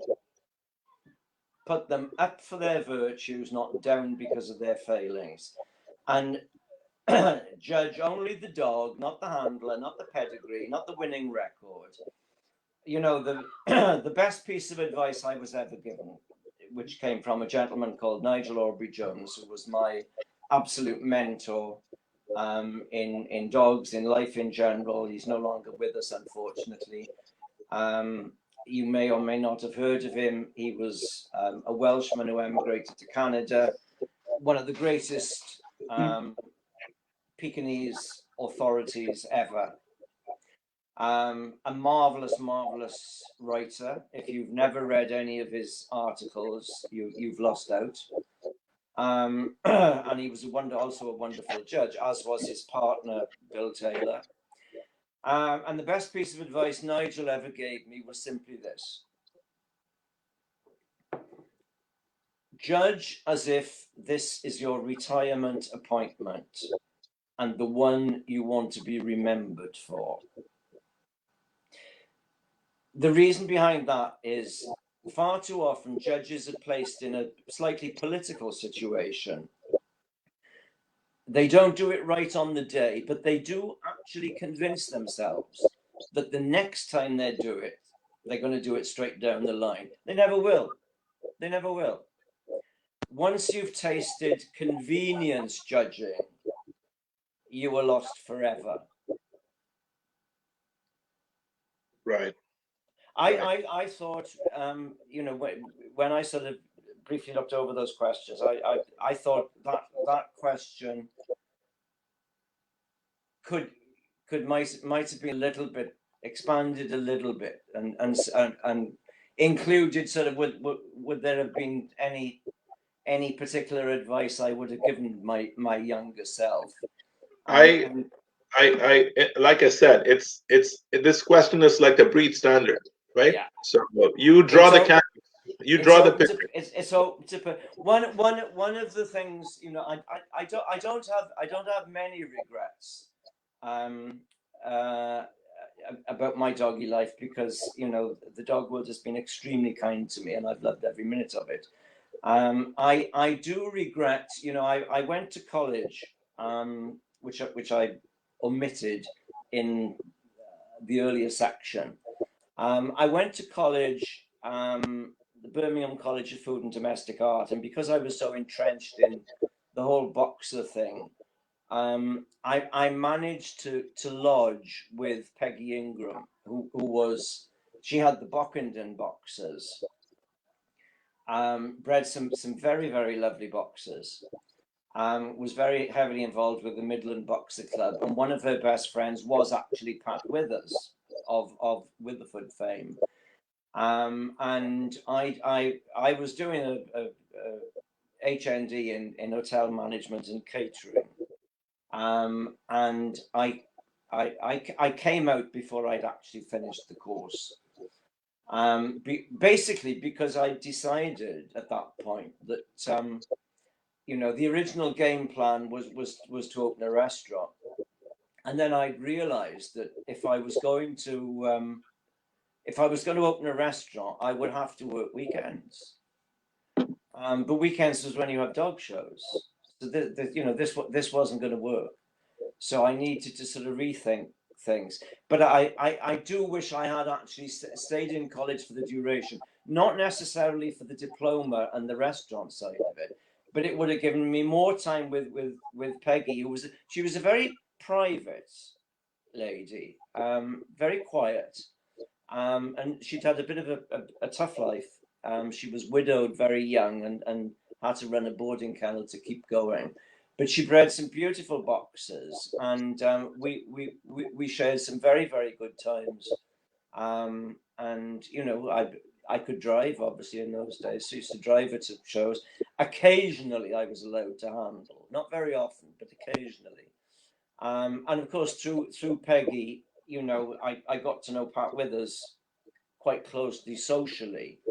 And if I'd stayed in college for the duration, I could have had another year of that Midland Boxers set, which you know, which were very sort of rewarding times, and helped a lot, you know, for me to sort of focus on the breed. Because Pat Withers, you know, whilst Peggy was very, she was demure. I mean, she had a great sense of humor and she could be quite mischievous, but she was rather demure, and you know, so if people didn't know her, they could be a little bit sort of in awe of her.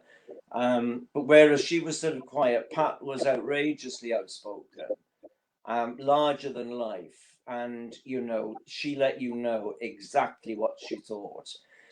And her opinion of a boxer was so, you know, set in concrete, and the time spent, you know, when I was in college were, you know, were great from the boxer perspective. So that was one little regret, you know, as I'm at this ripe old age reminiscing about things and what I might have done differently. Sorry to go off track, Krish. No, no, not at all, not at all. It's okay. It's, you know what, people have tuned in to listen to you, Andrew, not to me, and I always keep that in mind when They probably switched off by now. I you know, that should not stop me from thanking you. Well, first of all, I want to say thank you, Andrew, for doing this interview, um, in summation, and also for sharing your knowledge about the breed, its evolution over the years.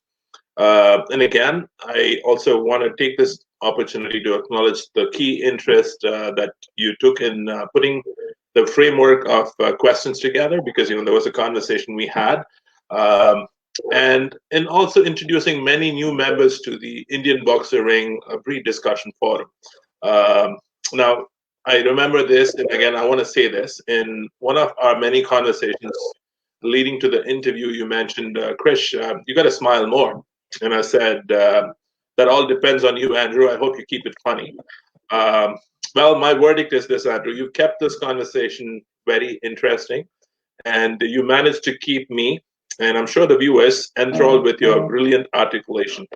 Uh, and yes, you actually, I think you did do a good job of keeping it funny as well. Any final thoughts before we conclude the interview, Andrew? Um, not really. Other than you know, thanking you for the opportunity. It's you can never have what one of the great pluses of this wretched pandemic has been the number of online platforms that have sprung up out of desperation and people's desire to continue with some kind of doggy activity. And as you know, my young friend in Croatia, Ante Lucin, started. It's been going for a year now. His Talking Dogs with Ante, where he's Right. interviewed, some luminaries of the dog world, which have been absolutely fabulous. And he is a master at it. He's very relaxed. He smiles constantly. Okay. Yeah, he probably laughs too much, but there you are. But no, seriously, I mean, these educational vehicles, because that's what they are. I mean, they are enjoyable, but they are fundamentally educational. I mean, everyone that I've listened to, you always learn something from them. You always take something away from them. Has to be a plus. And perhaps what I would like to say in conclusion, and those that know me well know that I'm not a sycophant. I don't go down the brown nose route. Um, but I've been heavily involved with a number of breeds over a long period of time, and I can honestly say that the boxer world, um, particularly obviously the world I know, which is the UK, the boxer people are absolutely the best bunch. They are so committed to their breed. They are fiercely competitive when they're in the ring. They are incredibly sociable when they're out of it. I mean, nobody knows how to party like the boxer people in the UK. And most importantly, I think it's one of the few breeds where if someone comes in as a raw newcomer, there will be people there that will encourage them, that will befriend them. And if they have a dog of a particular standard, there will be people who will help them with their handling, um, and encourage them to get absolutely the best out of that dog.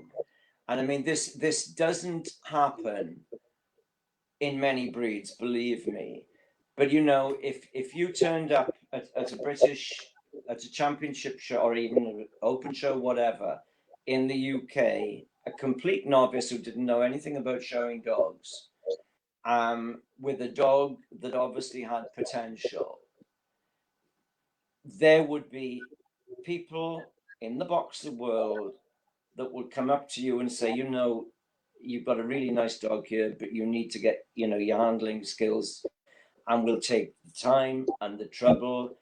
You know, you've got the likes of, you know, Julie Brown, Sandra Paul, countless others, you know, who will just spend time with newcomers so that they can get absolutely the best out of their hobby. And, you know, hands off to our boxer people. I mean, I really do think they're the best, and they know that's not bullshit because it's true. All right. On that note, Andrew, thank you so much for your time again. I know we could actually keep on talking, but I know you need to take a pee break, and A pee break would be good. right. And for those, again, for those viewers that are still tuning in and who want to watch who missed the earlier parts of the interview, this interview is going to be available as a permanent resource on YouTube. A link will be shared shortly. Thank you again for tuning in. Have yourself a wonderful day, everybody. Are we finishing? Yes, sir, we are. Okay. Leave it. Always leave with them wanting more. That's the important thing. All right. Thank you, Andrew.